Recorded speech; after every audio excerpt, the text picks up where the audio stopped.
오늘 말씀의 제목은 잘못된 신앙 교육의 결과라는 제목으로 하나님의 말씀을 나누겠습니다. 잘못된 신앙 교육의 결과입니다. 오늘 어버이날입니다. 나를 낳아주시고 길러주신 그런 부모님의 은혜와 사랑을 가슴 깊이 생각하는 그런 날인데요. 저의 부모님 두 분 다 돌아가셨습니다. 부모님 생각하면 이런 날을 맞으면요, 참 마음이 더 미어지고 시리고 참 그립습니다.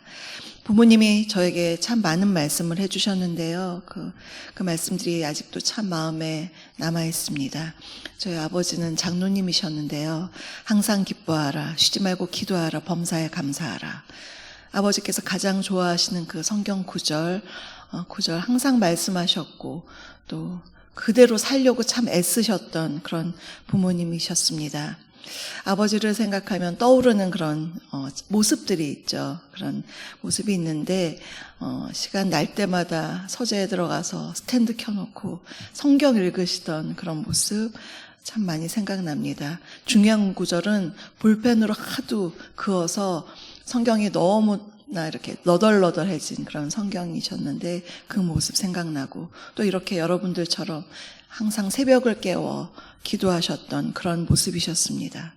저희 어머니 열심히 남편 내조하셨고 또 성실하셨죠. 그래서 남편과 자녀를 그 성실함과 사랑으로 잘 양육하셨던 저희 어머니, 이렇게 두 분의 모습이 오늘 어버이날을 맞아서 더 많이 생각나는 것 같습니다. 제 인생에 참 어려웠던 시절이 있었는데요. 저희 남편이 하던 사업이 너무 힘들어지면서 제가 정말 어려운 시간을 보내고 있었을 때 부모님께서 저를 이렇게 안아주시면서 그렇게 말씀하셨어요. 소윤아, 나는 너를 믿어. 왜냐하면 네 뒤에 하나님이 계시잖니. 하나님이 널 도와주실 거야. 용기를 내라. 기운 내라. 이렇게 안아주셨던 그 부모님의 사랑 너무나 생각이 납니다. 저조차 저 자신을 믿을 수가 없는데 부모님은 저를 믿어주셨습니다. 제가 얼마나 믿음직스럽겠어요. 제 뒤에 계시는 하나님을 믿기 때문에 그렇게 용기를 내라 했던 그 말씀이 참 저에게 너무나 큰 용기를 주었습니다. 제가 늦은 나이에 신학을 공부하게 되었고 신대원을 졸업하던 날 부모님이 다 오셔서 졸업 가운을 입은 저의 모습을 보고서는 너는 우리 가문의 영광이다, 이렇게 말씀해 주셨습니다. 아버지는 장로님이셨고 우리 가족 중에는 목사가 없었는데 제가 목사 안수를 받으니까 네가 우리 가정의 가문의 영광이다, 이렇게 말씀을 해주셨습니다. 그리고서는 그 말씀하시고 저희 아버지 2주 후에 돌아가셨습니다.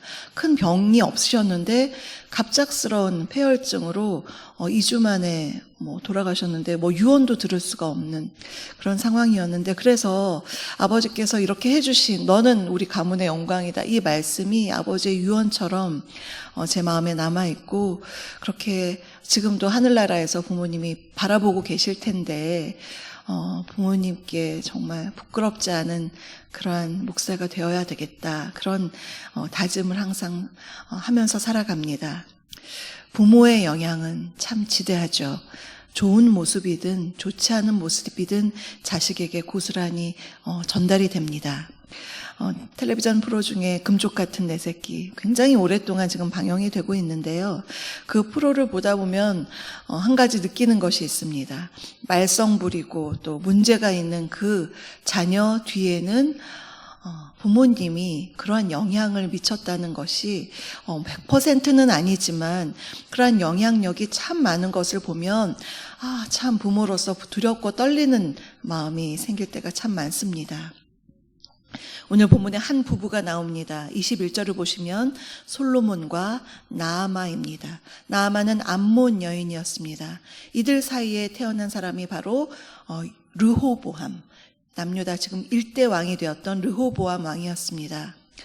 북이스라엘의 왕을 설명할 때는 어머니가 누구인지 설명이 없지만요, 특별히 이렇게 남유다는 어머니가 누구인지를 밝히는 것은 이 모계사회에서 왕이 어머니의 영향을 정말 많이 받는 것을 설명하고 있는 것입니다. 본문에서 르호보암 왕을 설명할 때 21절 끝에 어머니 나아마를 암몬 사람이다 라고 밝히고 있고요. 맨 마지막 구절 31절을 보시면요, 다시 한번 맨 끝에 보면요, 이것을 또 반복하고 있습니다.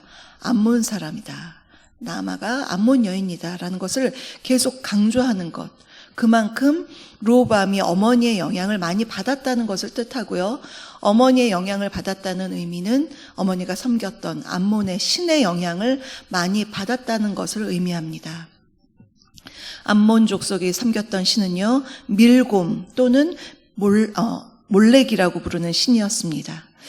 암몬 사람들은 이 신에 의거해서 어떻게 했냐면 사람이나 자녀를 불에 태워서 제물로 바쳤습니다.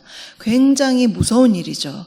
아주 무자비했기 때문에 하나님께서 이 밀곰을 섬기는 것에 대해서 굉장히 가증스럽게 여기셨다라고 기록이 되어 있는데, 이러한 풍습이 유다가 지금 1대 왕이지만 끝까지, 훗날까지, 멸망하기 직전까지 이러한 일들을 행했습니다. 그러한 어머니 나아마의 영향을 받고 또 솔로몬이 하나님께 돌아선 그러한 솔로몬의 영향, 이 아버지와 어머니의 영향을 받은 르호보암은 유다 나라에 어떠한 통치를 펼쳐 나갔을까요? 우리가 오늘 세 가지로 살펴보겠습니다. 첫 번째로, 르호보암과 유다는 여호와 보시기에 악을 행했습니다. 르호보암과 유다는 여호와 보시기에 악을 행했습니다. 22절을 보시면요, 유다가 여호와 보시기에 악을 행하되라고 했습니다. 르호보암이라는 지도자, 유다 왕이 악을 행하니까 그 나라 전체 유다가 죄를 지었다라고 하고 있습니다. 나라가 지도자를 따라가는 것이죠. 그들의 행한 악, 그것은요, 우상 숭배를 함으로써 나라를 혼탁하게 한 것입니다. 그것이 어느 정도였냐? 22절 중반절을 보시면요, 그의 조상들이 행한 모든 일보다 뛰어나게 하여 그 범한 죄로 여호와를 노엽게 하였으니. 최상급이 참 좋은 일로 쓰여야 되는데 나쁜 일로, 악한 일로 지금 최상급이 쓰였습니다. 르호보암은 그 조상들이 행한 모든 일보다 뛰어나게 죄를 지었다. 그래서 하나님을 정말 화나게 했다, 노엽게 했다, 그렇게 말씀하고 있습니다. 그러면 그 구체적인 모습이 어떤 모습이었느냐? 23절을 보시면요, 산 위에와 모든 푸른 나무 아래에 산당과 우상과 아세라상을 세웠다고 했습니다. 이렇게 산 위와 푸른 나무 아래에 산당을 짓는 것은 가나안 사람들이 행했던 풍속이었습니다. 그것을 몰아내지 못할지언정 그것을 다시 들여와서 산당을 짓고 우상을 세우고 아세라상을 세우는 그러한 일들을 행했다라고 하고 있습니다. 지금 엄연히 예루살렘에는 하나님의 성전이 있죠. 그런데 하나님만을 섬겨야 할 유다 백성들이 산당 짓고 우상 숭배하는, 그래서 종교 혼합주의가 문제인 것입니다. 종교 혼합주의는요, 하나님도 섬기고 다른 신도 섬기는 것입니다. 혼합해서 하나님 섬기는 건 좋은데 아세라 상을 보니까 풍요의 신이라고 하니까 그 상도 섬겨서 내가 한번 이 세상에서 잘 먹고 잘 살아야겠다, 그렇게 풍요만을 쫓는 인간적인 모습, 그것이 바로 지금 유다 백성들이 짓는 죄였습니다. 또한 24절을 보시면 그 땅에 남색하는 자가 있었다고 하는데요, 이는 이방 신전의 제의적 남창을 말합니다. 아세라 여신을 이제 섬기기 위해서는 제의 의식이 있죠. 거기에 매음 행위가 있었으며 성적 매음 행위, 아주 타락한 행위가 있었는데 거기에 동원된 남자 창기, 바로 그런 남색하는 자였습니다. 얼마나 종교적으로 윤리적으로 타락했습니까? 이렇게 하나님이 금하신 가나안 족속과 그 주변국들의 그 가증한 일들을 지금 유다 백성들이 본받아서 행한 것입니다. 바로 르호보암의 할아버지가 다윗인데요, 하나님 앞에서 그렇게 신실했던 다윗을 생각하면 지금 손자 때에 이런 일들이 최상급으로 행해진다는 것, 정말 상상할 수도 없는 일들이 벌어지고 있습니다. 솔로몬이 1000명의 여인들을 취해서 그 여인들만 온 것이 아니라 그들이 취한 우상들도 함께 들여온 것 방치하였고, 결국에는 본인도 하나님께로부터 돌아선 그래서 다른 신들을 섬긴 그 일들이 솔로몬 개인의 일로 끝나지 않고 지금 그 모습을 보고 자란 르호보암에게 계속 이것이 전달되었습니다. 르호보암뿐만 아니라 유다도 함께 죄를 지은 것입니다. 솔로몬은 한마디로 신앙 교육에 실패했습니다. 자신도 신앙을 지키지 못하고 자기 아들도 그렇게 하지를 못했습니다. 이러한 결과들이 지금 하나님의 진노를 샀습니다. 두 번째로 르호보암은 전쟁에서 패하고 귀한 물건들을 빼앗겼습니다. 르호보암은 전쟁에서 패하고 귀한 물건들을 빼앗겼습니다. 25절을 보시면요, 르호보암 5년에 애굽의 시삭이 예루살렘을 공격했습니다. 시삭은요, 예전에 여로보암을 솔로몬에게서 도망쳐서 이렇게 애굽에 갔을 때 그에게 망명처를 제공한 왕입니다.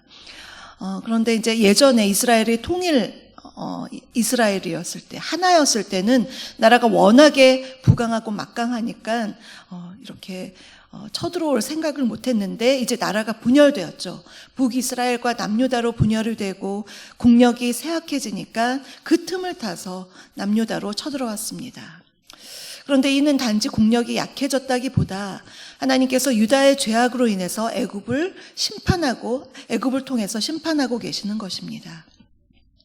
오늘 본문의 평행 본문이 역대하 12장 2절에 나와 있는데요. 거기에서는 이렇게 기록이 되어 있습니다. 유다가 범죄함으로 애굽이 쳐들어왔다. 한마디로 유다의 죄악으로 인해서 애굽을 하나님의 진노의 그 채찍으로 사용하셔서 유다에게 시련을 주고 있다라고 보고 있는데요. 이것은 또 한편으로는 하나님이 이 애굽을 통해서 유다가 고난을 겪음으로 기회를 주시는 것입니다. 하나님께 돌아오도록, 주님이 사랑하는 백성들을 하나님께로 돌아오도록 기회를 주고 계시는 것입니다. 애굽은 막강한 군사력을 동원해서 26절을 보시면요, 여호와의 성전의 보물과 왕궁의 보물을 모두 빼앗아 갔다라고 했고요, 솔로몬이 만든 금 방패를 빼앗아 갔습니다. 참 의미 있는 구절 아닌가요? 솔로몬이 정말 치적으로 자랑한 게 무엇인가요? 예루살렘 성전, 7년 동안 열심히 지은 예루살렘 성전, 또 13년간 지었던 자신의 왕궁, 거기에 보물을 가득가득 채우고 했었던 그 보물들이 지금 한순간에 다 빼앗긴 것입니다. 하나님이 진노하시니 나라의 영광이 떠나가고 보물이 하루아침에 사라진 것입니다. 사람들은 어리석게도 자신이 노력하면 다 될 것처럼 생각하지만 그러나 하나님이 보호하시고 돌봐주셔야 지킬 수가 있는 것입니다. 내 가정 지키는 것 내가 할 수가 없습니다. 내 재산 다 내 것 같지만, 다 지킬 수 있을 것 같지만 그렇지가 않습니다. 하나님이 나의 가정도, 나의 물질도, 나의 사업도, 내가 이룬 모든 것들도 하나님이 지켜주셔야 진정으로 지킬 수 있는 것입니다. 한순간에 사라진 보물, 그것이 바로 우리에게 주는 교훈입니다. 그런데요, 그 와중에서도 하나님의 긍휼을 느낄 수가 있습니다.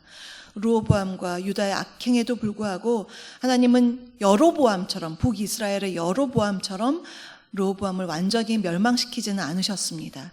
27절을 보시면요, 금방패는 없어졌지만 놋방패가 남아있다. 이거 참 재미있는 표현입니다. 찬란한 영광은 떠났지만 여전히 하나님의 은혜로 놋방패를 상징하는 것이죠. 그것을 남겨두어서 그 나라가 지속되도록 하셨습니다. 다윗의 후손이기 때문에 하나님의 약속 가운데 계속 유다를 지켜주고 계시는 하나님이십니다. 이제 세 번째로, 유다는 전쟁이 끊이지 않아 샬롬이 없어졌습니다. 유다는 전쟁이 끊이지 않아 샬롬이 없었습니다. 평화의 왕이었던 솔로몬의 시대가 지나가자 나라의 샬롬이 떠나갔습니다.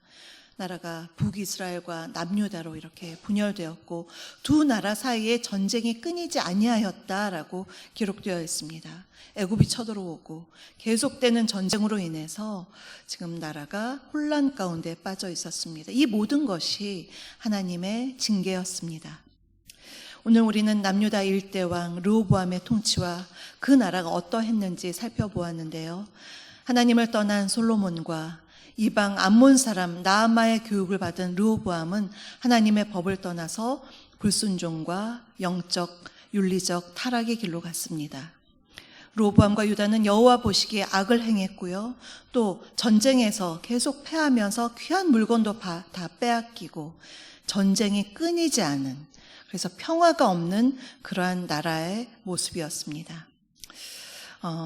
이 나라의 모습, 찬란했던 솔로몬 시대가 지나가자 한 시대 반에 이러한 환란이 있었다는 것, 우리에게 참 교훈을 줍니다. 우리가 자녀를 둔 부모로서 자녀에게 줄 수 있는 최고의 축복은 무엇일까요? 돈을 많이 벌어서 물려줘야지. 많은 지혜와 지식을 얻어서 물려줘야지. 여러 가지 생각을 할 수가 있지만 오늘 말씀을 보면서 그 물질도, 그 어떤 것도 주님이 지켜주시지 않으시면 우리 다음 세대에게 제대로 전달될 수가 없구나. 우리는 그것을 깨달을 수가 있습니다. 그러니 가장 중요한 것은 하나님을 믿는 신앙을 자녀에게 물려주고, 또 그 신앙을 물려주기 위해서 먼저 우리가 신앙 위에 굳건히 서서 그 모습, 하나님을 열심히 경외하며 주님을 섬기는 모습을 보여주고 그 신앙을 자녀에게 물려주어서 이 가치 있는, 가장 가치 있는 신앙을 주는 것, 그것이야말로 자녀에게 줄 수 있는 가장 축복된 일입니다. 오늘 어버이 주일을 맞아서 부모님의 사랑을 생각하는 그런 날이기도 하지만 내가 어떤 부모가 되어야 할까, 그러한 것을 말씀을 통해서 더 깊이 묵상해 보면서 하나님을 더욱더 열심히 섬기고 그 신앙을 자녀에게 물려주시는 저와 여러분 되시기를 주님의 이름으로 축복합니다. 오늘 말씀을 생각하시면서 찬송가 35장을 함께 부르시겠습니다.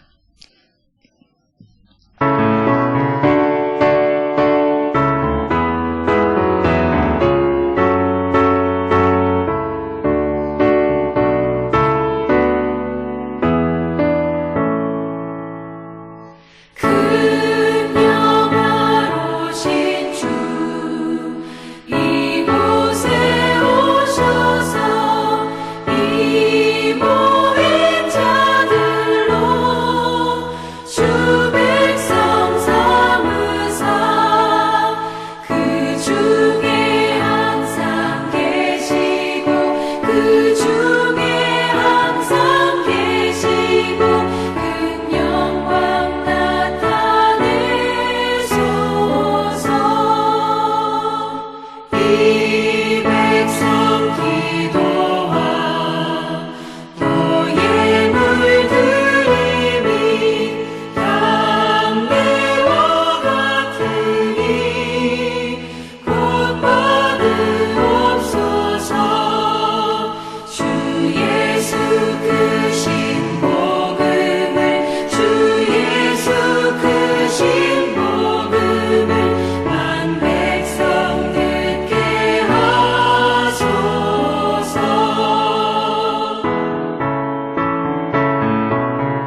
우리 주 예수 그리스도의 은혜와 아버지 하나님의 다함없는 사랑하심과 성령님의 내주 교통 충만케 하심이 오직 주님만을 섬기는 신앙으로 굳건히 서며 그러한 신앙으로 우리 자녀들에게 신앙을 계대하기를 원하는 여기 머리 숙이는 성도님들 머리 위에와 그 가정과 일터 위에 우리 주사랑교회 위에 지금부터 영원토록 함께 하옵시기를 간절히 축원하옵나이다.